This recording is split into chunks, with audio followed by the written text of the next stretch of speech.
Come on, fire.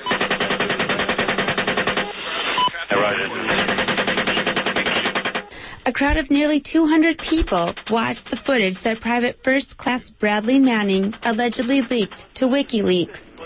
WikiLeaks calls itself an online information sharing service for journalists, activists, and whistleblowers who have sensitive information to share with the public. In the video, multiple civilians, including 2 children who were inside a car, were shot by the American military. IP will take them to a local hospital, over. It's their fault for bringing their kids to a battle. That's right. Ray McGovern is a retired senior CIA analyst. There is no underestimating the power of a picture, worth 1,000 words, a video worth, in my view, 1,000,000 words. McGovern says Americans ought to watch WikiLeaks footage on collateralmurder.com to find out what is really going on in Iraq. They will see what's going on, or what did go on, during the celebrated surge in Iraq, which General Petraeus and others are taking great credit for, what really amounted to turkey shoots in Baghdad neighborhoods and ethnic cleansing, making Baghdad no longer a Sunni city, but predominantly a Shia city. That's nothing to be proud of. Daniel Ellsberg is known as the Pentagon Papers whistleblower for releasing top-secret documents about the Vietnam War in 1971. There were 25,000 people who contributed to my trial.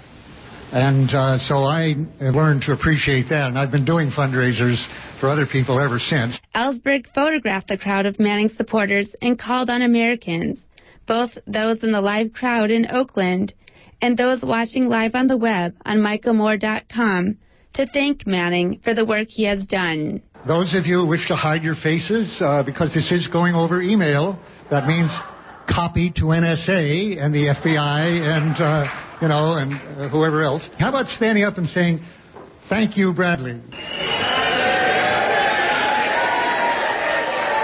Ann Wright is a retired U.S. Army colonel and a former U.S. diplomat to Afghanistan.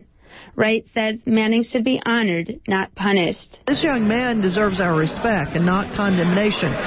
He has shown us footage that there are tens of thousands of hours of footage just like this in the archives, and we're just seeing one little snippet of it, and it's the reality of what's going on in Iraq and Afghanistan, and particularly now with the increased use of the drones in Afghanistan, where we know for a fact that at least 9 out of 10 drone attacks are hitting innocent civilians. We are ready for a peaceful world. We are ready. Code Pink co-founder Medea Benjamin led a group of 20 women and 5 men across the Golden Gate Bridge for the monthly Code Pink Walk for Peace. We think that there's a lot of calls in this country for the prosecution of WikiLeaks. Even people who are saying that Julian Assange from WikiLeaks and Bradley Manning should be executed. And we're saying these are the truth tellers. These are the whistleblowers. These are people that we need in a democracy. If you want to go after somebody, go after the people like George Bush, who got us into wars illegally and sanctioned terrorism and took our country in the wrong direction. There are events like this happening all across the country today.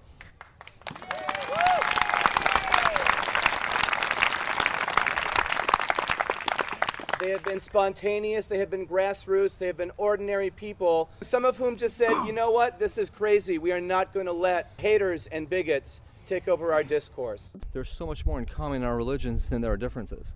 So we believe Abraham is the patriarch of the monotheistic religions in the world, and we respect that. And if you look at historically at all the relations between the Jews and the Muslims, they have been overwhelmingly positive. Chandra's mother is visiting from Karachi, Pakistan. She wears a hijab and an abaya and says people need to look beyond clothing and focus on more important issues. People of this world, they made it a symbol but it is not symbol. Beside this made an issue, but it is not. 9/11 After 9/11, there's been, from her perspective, a campaign against the Muslims, which has resulted in the wars in Afghanistan and Iraq, and that's resulted in just a great amount of calamity on the Muslims. There may be differences between the Muslim and the Hindu and the Sikhism, but we're all like the same people. We're all human people. We're all the human race. So. Hundreds of Sikhs and a handful of allies from other religions started their day with prayers in the San Jose Gurdwara, or Sikh temple. Although Sunday is always an important day for Sikhs, this particular Sunday, marking the 1-week anniversary of the mass shooting in Oak Creek, Wisconsin that left 6 people dead, was especially important. The fact that people say that it's, mistaken identity, I feel that's wrong, because there's no such thing as mistaken identity. It's wrong to kill any innocent people. For the kids, they see themselves, the only place they see it as home is America. They really don't understand why someone would come into a Gurdwara, a community place, a place of worship, and commit such an attack. I'm Zoe and I'm 10 years old. And what are you doing today? We're making cards for the people in Wisconsin and the people who died for their families. Yeah, and what message do you want to send to everybody? What should everybody learn after what happened in Wisconsin? Don't shoot. I mean, it's just not nice. My name is Mokum. And how old are you? I am 9. What are you holding right now? I'm holding a card that I made for the people in Wisconsin that are suffering from the losses of the individuals that were killed in the incident. And why do you think it's important for you to be involved? Why is it important for you to care about what happened in Wisconsin? Because this is my religion and I have to support them in whatever they do. What message would you want to send to people? I want to send the people of Wisconsin that don't give up, because you can get over anything that has happened and always believe in God.